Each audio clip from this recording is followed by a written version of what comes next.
Filosofía aquí y ahora. 30 años de democracia. Fue un regreso a la vida, a los sueños, a la creatividad. Raúl Alfonsín es la figura de la campaña electoral.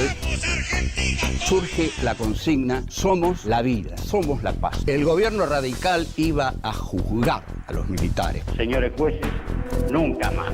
Silencio en la sala. El primer gobernante de la democracia argentina tiene que irse expulsado por un golpe de mercado. Cargo de presidente de la nación argentina. Con Menem aparece el Estado neoliberal. Nada de lo que deba ser estatal permanecerá en manos del Estado. Estado mínimo y mercado desregulado. A todos los argentinos. El neoliberalismo está reñido por completo con la democracia. El estallido de la crisis del 2001. He decretado el estado de sitio. Las corporaciones lo que buscan es la vuelta al consenso de Washington.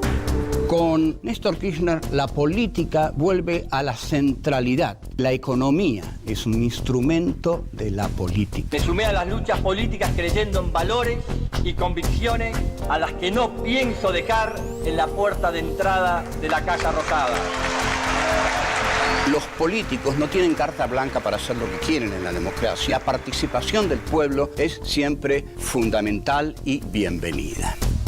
Filosofía aquí y ahora. Encuentro 2. Neoliberalismo y democracia. 1. Los pilares del modelo neoliberal. 2. La soberanía en cuestión. 3. El desmantelamiento del estado de bienestar. 4. Lo político y la política. Los pilares del modelo neoliberal. Estamos en medio de una tarea que nos parece muy importante y es pensar estos 30 años de democracia.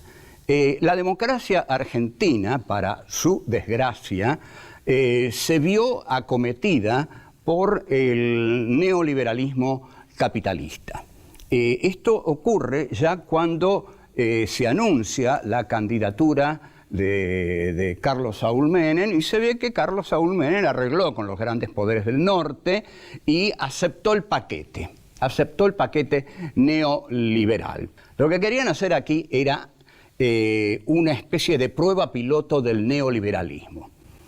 ¿Qué es el neoliberalismo? El neoliberalismo se basa en lo que llamamos el consenso de Washington, que son 10 puntos que diagramó el economista John Williamson. De esos 10 puntos vamos a basarnos en 2.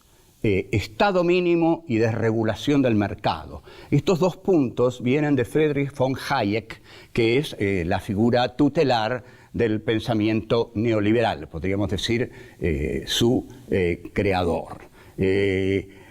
Von Hayek es un tipo bastante siniestro en algunas afirmaciones y demasiado franco, que von Hayek fue el asesor de la economía de Pinochet. Y dice que está muy orgulloso de haberlo sido porque él prefiere una dictadura a una democracia estatal. Porque cree que la democracia basada en el Estado lleva al comunismo. Esto cree von Hayek. Entonces, aquí tenemos uno de los principios fundamentales del neoliberalismo. Hasta tal punto, von Hayek odia la intervención del Estado en la economía que prefiere una dictadura sanguinaria que la evite a una democracia que la instrumente. Entonces, von Hayek prefiere a Pinochet que a un gobierno populista que utilice al Estado para regular el mercado. Ahora bien, tenemos que diferenciar entonces entre el liberalismo y el neoliberalismo. Para el liberalismo el mercado tiene que ser libre. El neoliberalismo dice que también quiere lo mismo, pero vamos a ver cuál es la cosa. Para un liberal como Adam Smith, el autor de Riqueza de las Naciones, el padre del pensamiento capitalista, del liberalismo, el mercado debe regularse automáticamente, porque Adam Smith acude a una figura que es la mano invisible, que dice que es la que va a regular el mercado y establecer una democracia en el mercado. En última instancia, lo que todos queremos, y ya que estamos hablando de la democracia, es que el mercado sea democrático. ¿Cuándo el mercado no es democrático? Cuando sigue las leyes del señor von Hayek. ¿Cuáles son estas leyes? Bueno, estas leyes son Estado mínimo y desregulación del mercado. Entonces, cuando el Estado no interviene en el mercado es libre, según la teoría neoliberal. Pero el mercado no es libre cuando el Estado no interviene, porque cuando el Estado no interviene, al mercado se lo comen los monopolios. La desregulación quiere decir que el mercado queda librado a su propia dinámica sin que el Estado intervenga. Ahí los monopolios van consumiendo el mercado, concentrando el mercado, porque compran a las pequeñas y medianas empresas, las incorporan o las funden. Finalmente quedan 3 monopolios en el mercado, y ese no es un mercado democrático, ese es un mercado profundamente antidemocrático, como el que tenemos hoy, por ejemplo, en los medios de comunicación, ¿no? Los medios de comunicación están manejados por 2 grupos poderosísimos y alrededor de ellos solo hay pequeños grupos que vegetan sin tener incidencia fundamental en la población. Porque un grupo monopólico comunicacional lo que quiere es crear el sentido común en una sociedad, y lo que quiere es capturar hasta tal punto la subjetividad de los receptores que crean en lo que el monopolio quiere que ellos crean.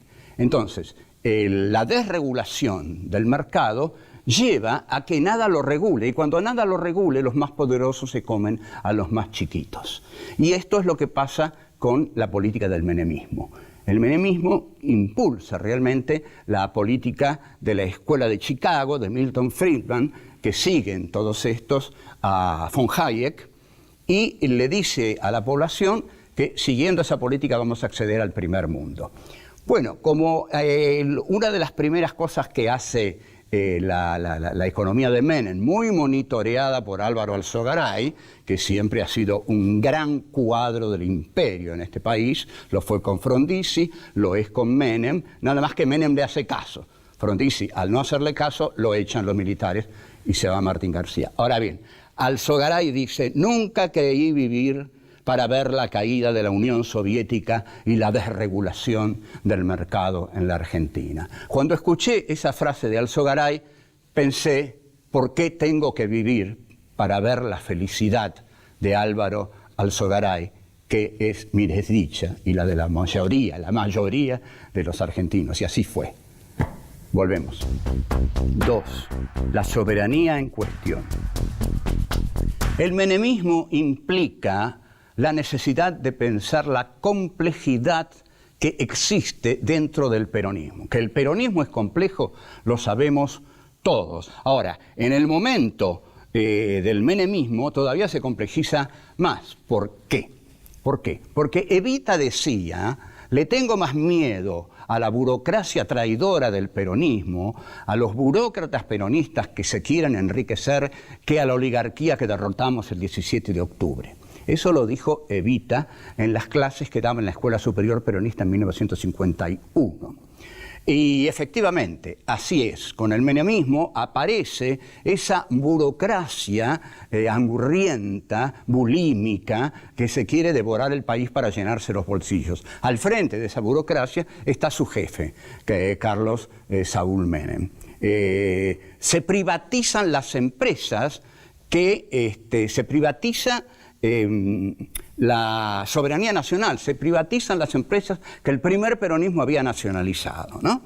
Entonces, en el artículo 40 de la Constitución de 1949, que es la que escribe el gran constitucionalista Arturo Sampay, ese artículo 40, Scalabrini Ortiz lo llama bastión de nuestra soberanía.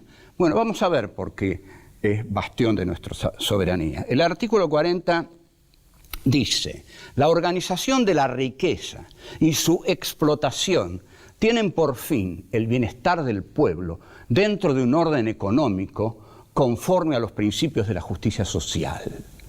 Eso dice el artículo 40. Negado totalmente por la política menemista de olvidar la justicia social y recaudar las ganancias de los bienes enajenados al capital extranjero entre los propios y entre los grandes consorcios financieros nacionales e internacionales que lo respaldan y a los que aquí representa Álvaro Alzogaray. El artículo 40 también dice el Estado, y esto es muy importante, el Estado, mediante una ley, podrá intervenir en la economía. O sea, esto es puro keynesianismo. Ya vamos a hablar de Keynes. Pero nosotros habíamos dicho que von Hayek decía desregulación del mercado y Estado mínimo. Y recuerdan lo que decía la dictadura. La dictadura decía achicar el Estado es agrandar la nación. Esa era la consigna de Martínez de Oz. Bueno, Menem comienza achicando al Estado, anulándolo. Pero el artículo 40 dice todo lo contrario, porque el gobierno de Perón fue un gobierno nacionalista, popular, que justamente nacionalizó todos los servicios, las fuentes de energía, y lo dijo así en el Estado, en el artículo 40. El Estado, mediante una ley, podrá intervenir en la economía y monopolizar determinada actividad en salvaguardia de los intereses generales y dentro de los límites fijados por los derechos fundamentales asegurados en esta Constitución. Esta frase es fundamental para todo país que quiera ser autónomo, que no quiera rendirse como esclavo a los dictados de los organismos económicos internacionales, Banco Mundial, Fondo Monetario Internacional, fondos buitres, etcétera, etcétera. La intervención del Estado se pone aquí en el centro del debate.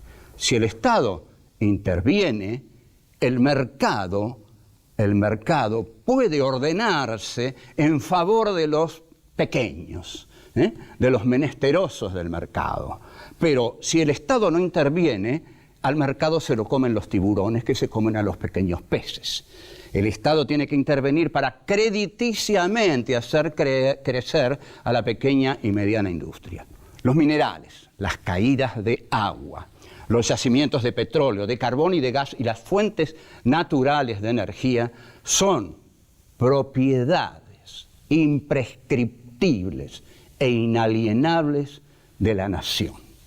Esta es la constitución del primer peronismo, que todo el antiperonismo dijo que se había dictado para posibilitar la reelección de Perón. Bueno, no es así. Se dictó para, se dictó para explicitar estas leyes, que son la trama profunda de todo país que quiera luchar por su autonomía estratégica.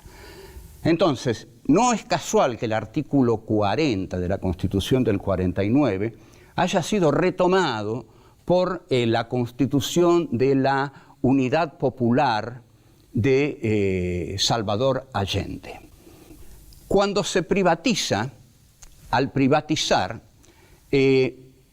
las empresas no necesitan un mercado interno consumidor. Entonces pueden mandar a la miseria y a la exclusión social a todos a quienes se les antoje.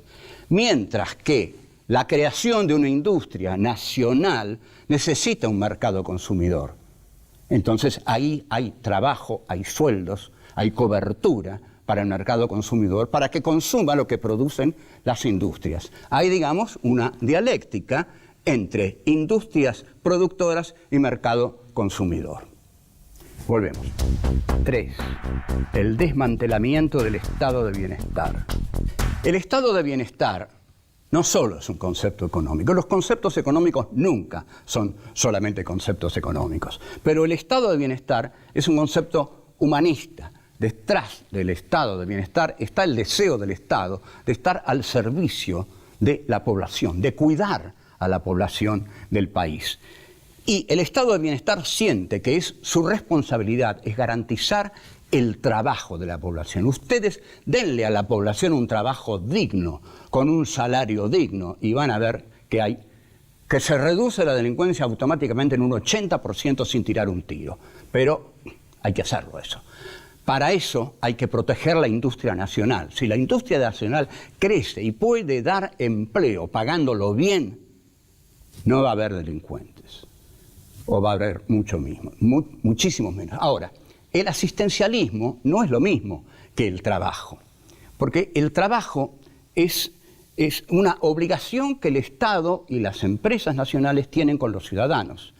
Entonces, el Estado tiene que garantizar que el ciudadano pueda trabajar, y no como esclavo, sino en un trabajo digno. El Estado de Bienestar entonces tiene que garantizar esa existencia, la de un mercado que pueda incorporar trabajadores con un salario que reconozca verdaderamente eso. Esto es un gesto humanitario, y el economista que inventó esta teoría es John Maynard Keynes, que después del crack del 29 escribió un gran trabajo en 1926 antes, o sea que ya lo tenía en la cabeza, que era el fin del laissez-faire. ¿Qué es el laissez-faire? Laissez-faire es dejar hacer, ¿no? En realidad se completa con otra, laissez-faire, laissez-passer. Dejen hacer, dejen pasar. Esto lo implementa el liberalismo británico para justamente poder conquistar los mercados ultramarinos y traer de allí materias primas baratas. Entonces, Keynes, en El fin del laissez-faire, ofrece esta teoría para solucionar el crack del 29. En el 29 el capitalismo entra en una crisis pareciera terminal, se derrumba todo. Entonces Keynes le dice a Roosevelt, que era muy inteligente, que el estado de bienestar lo primero que tiene que hacer es aumentar los sueldos. Ustedes observen, no es que Keynes fuera más bueno, era más inteligente. Esta política la hizo Perón también.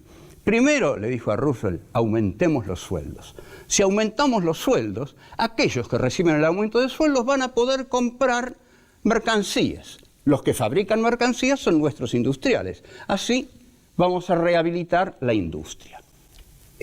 Por el contrario, al menemismo nada de esto se le pasó por la cabeza.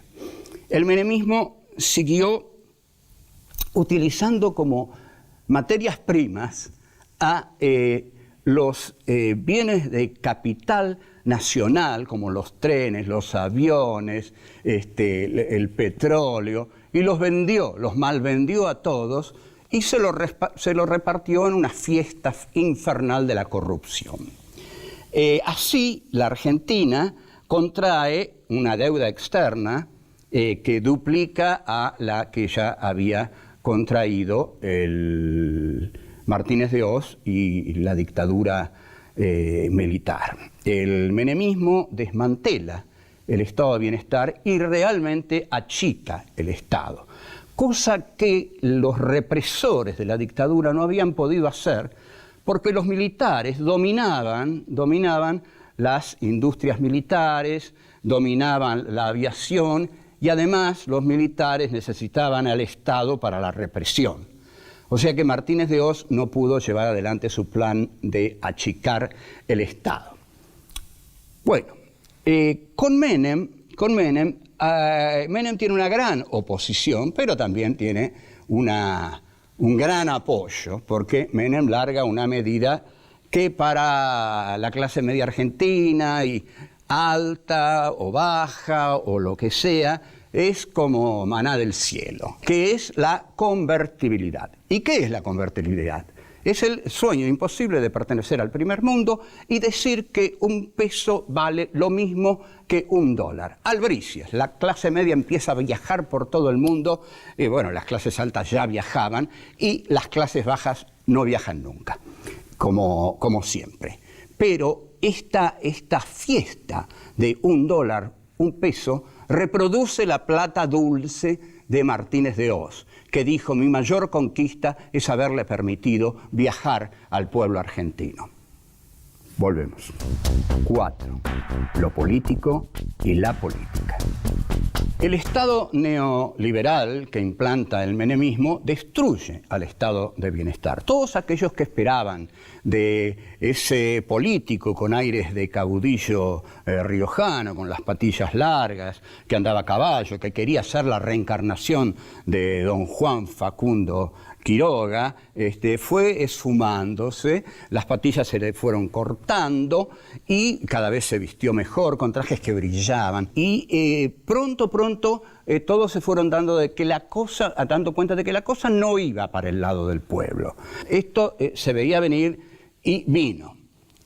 Como vino, lo que se impuso fue el Estado neoliberal. Con el Estado neoliberal, en consecuencia, el Estado fue prescindente en muchísimas cosas que hizo el mercado. Y también actuaron decididamente a favor del remate del país las cámaras, la Cámara de Diputados, la Cámara de Senadores, y el sindicalismo milagrosamente desapareció de la política. Por ejemplo, la figura de Saúl Ubaldini, que todos los días salía a decir algo contra Alfonsín, con Menem se evaporó. O sea que el Partido Justicialista en totalidad respaldó esta política de Menem, pero también la respaldó la ciudadanía argentina, porque todos empezaron a sentirse miembros del primer mundo, un peso, un dólar, viajemos, todos se sentían maravillosamente. Mientras tanto, lo que esta política generaba era una exclusión realmente aterradora, ¿no? Decenas de miles y decenas de miles de personas se quedaban sin trabajo y eran arrojadas a la marginalidad, eran arrojadas a la nada, y eran arrojadas fuera de la sociedad civil. Entonces, lo que se elimina es lo político institucional. Digamos, lo político institucional se pone al servicio del Estado. En este sentido, no es que sea un Estado fuerte, es un Estado obediente. Es un Estado obediente que consigue el respaldo de las cámaras. Las cámaras entonces le dicen al Estado: vamos a votar y aprobar lo que usted, doctor Menem, promulgue. Hay una subordinación de lo estamental parlamentario al Estado que negocia con los grupos económicos. Entre tanto, lo que llamamos la política, es decir, la territorialidad de la militancia, desaparece.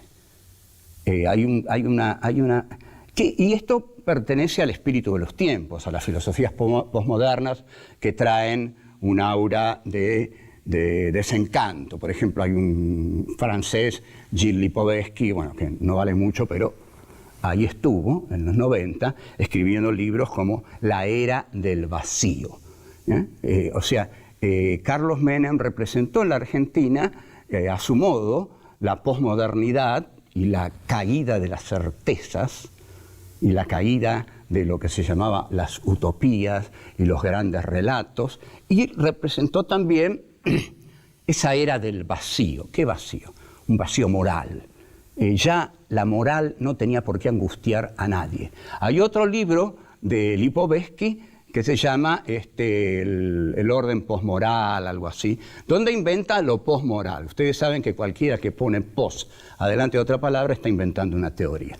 Entonces, Lipovetsky puso posmoral. ¿Qué quería decir posmoral? Una degradación de la moral. Que una moral sin sanción ni castigo, dice Lipovetsky. Entonces aquí estamos, en pleno menemismo. La era del vacío, no hay moral dura, Nadie, por ejemplo, un Che Guevara diría liberación o muerte, ¿no? Vengan conmigo a morir en Bolivia y a liberarnos del imperialismo. Pero no muerte, era una consigna de la izquierda peronista. Bueno, nada de eso. Lo que propone Lipovetsky es el vacío, los dogmas morales livianos, una moralidad liviana, digamos, Perón o conversaciones atinadas, sería la consigna de Lipovetsky, ¿no?